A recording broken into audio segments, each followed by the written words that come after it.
All right, today we're going to talk about something that for way too many people lives completely in the shadows. It's called Hidradenitis Suppurativa, or HS, and we're going to walk through a really structured new way of thinking about it, the EPOH HS Protocol. I want you to just imagine this for a second. You're living with a chronic, really painful condition, and you wait 7, maybe 8, sometimes 10 years just to get a name for what's happening to you. And all that time, you're just cycling through treatments that don't really do anything. That's the reality for so many people with HS. It's a journey that starts with frustration long before it ever gets to clarity. So that brings us to the big question, right? How do you actually treat a disease that has spent so long being misunderstood and hidden away? Let's start by really digging into the impact of this condition, because HS isn't just a skin problem, not at all. It's something that gets deep into a person's identity, their confidence, their dignity. And this number, wow, 7 to 10. Just let that sink in. That is the average number of years someone suffers with HS before they even get a correct diagnosis. That's a decade of pain without even having a name for the enemy you're fighting. You know, the source material puts it perfectly. HS isn't rare, it's just rarely recognized. Okay, so this slide really breaks down why so many people get and stay stuck. These are the common mistakes. First, misdiagnosis is everywhere. People are told it's just boils or a bad infection. Then, doctors treat the flare-ups, the symptoms you can see, instead of looking at the whole pattern. This means you get the wrong medicine at the wrong time, and, this is huge, everyone ignores the gut health and metabolism, which is like the central engine of the whole condition. So what happens? You end up in survival mode, just trying to get through the next flare, with no real long-term plan for actually getting better. And that leads to this complete shift in how you have to think about it. This quote from the source material just nails it. HS was not a skin disease sitting on the surface. HS was a systemic fire expressing itself through the skin. I mean, that changes everything, doesn't it? It's not a local problem anymore, it's a whole body fire. So, okay, if that old way of looking at it is broken, what's the new perspective? Well, this is where the protocol comes in. It's about looking at HS through 2 totally different lenses to see the one single reality of what's going on. This slide just lays it out so clearly. On the left, you've got the modern medical view. It's all about the lesion, the thing you can see. On the right, you have the Ayurvedic lens, which is this ancient Indian system of medicine. It sees the body as a whole ecosystem. So instead of a follicular occlusion, it sees a channel blockage. Instead of just inflammation, it sees an imbalanced metabolic fire. You see the difference? It's a massive shift from just treating the symptom to healing the entire internal environment. And looking at it this way is what leads to the core of the whole thing, a 5-phase blueprint. And listen, this isn't about finding one magic pill. It's a structured journey.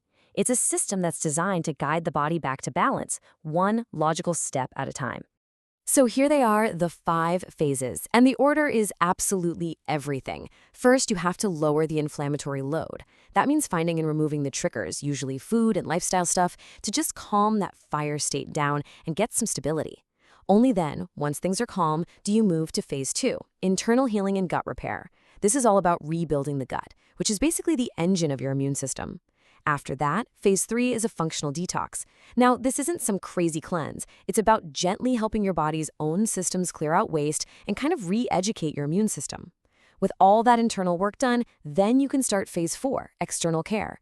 This is where you finally address the visible damage like the nodules and scars. And last but so important is phase 5, identity and emotional healing. This is about rebuilding who you are and learning to trust your own body again after it's felt like a war zone for years. You have to do them in order. Each one builds the foundation for the next. No skipping ahead. Let's just pause on phase 1 for a second, because this is a revolutionary idea for a lot of people.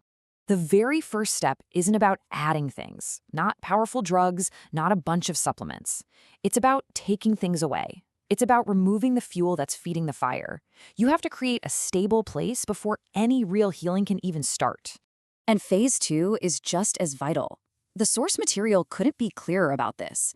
If the gut is unstable, HS is uncontrollable. Simple as that. This phase is all about fixing that gut-skin connection, which is basically the control room for inflammation in your whole body. Trying to heal HS without fixing the gut, according to this protocol, it's pretty much impossible. So what happens when you actually follow this system? Well, the healing goes way beyond just the skin.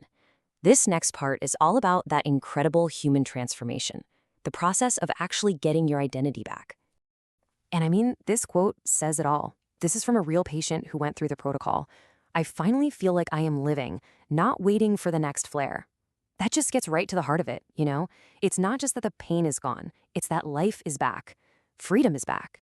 Because, like the source says, HS wounds the body, but it devastates identity. So the real goal here isn't just getting your labs to look good. It's about helping people heal from that deep emotional weight of the disease, to literally rebuild their sense of self and learn to trust their own bodies again.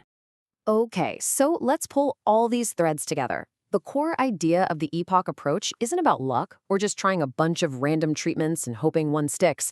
It's about understanding there's a logic, a system to healing. And this is the powerful idea I want you to walk away with, straight from the source.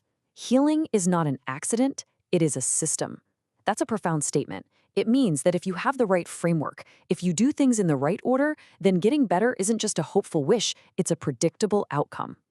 So, as we wrap up, I'll leave you with this question to think about. What if the path to healing something chronic, like HS, isn't about finding a single magic cure? What if it's about going on a structured, logical journey back to health? What could that one shift in thinking change for millions of people still living in the shadows?